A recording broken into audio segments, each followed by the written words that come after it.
soon there might be an increase in number of districts in the states. Yes, you heard it right. If Minister Satish Jarkiholi is to be believed, the Karnataka government is contemplating to divide the largest district in the state, Belagavi, into three parts, that is, Gokak, Chikkodi and Belagavi. On August 15, speaking to the media, the Minister of Public Works, Satish Jarkiholi, said that the issue has been raised with CM Siddaramaiah at a recent meeting with the MLAs of North Karnataka.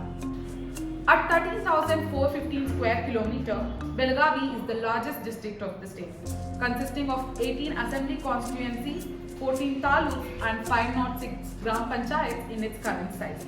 It presents an administrative challenge. With the district headquarters in the center, people living at either sides of Belagavi have to travel anywhere between 60 to 160 km, which will easily take 3 to 4 hours to reach the administrative area. The idea of split Belagavi is not a new thing. The trifurcation of Belagavi was proposed by the former Chief Minister of Karnataka, J.H. Patil, in 1997. However, the local Kannada organization did not like this idea.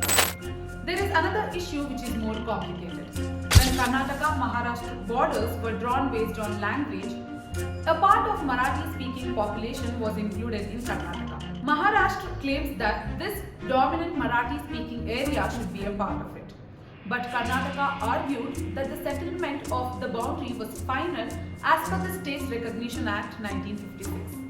Now, if Belagavi is divided into three, the border villages where Marathi is the dominant language could become part of any of the proposed district, outnumbering the Kannada-speaking population. This situation is further complicated with an ongoing legal matter, with Maharashtra government having filed a case in Supreme Court to incorporate 865 Marathi-speaking villages of Karnataka into their state. Disregarding this, the government of Karnataka is seriously considering trifurcating Belagavi. It remains to be seen what its political fallout could be. If that happens, people of Karnataka, next time if somebody asks you how many districts are there in the state, do the math before answering. This is Madhumita and you're watching India Today Sosa.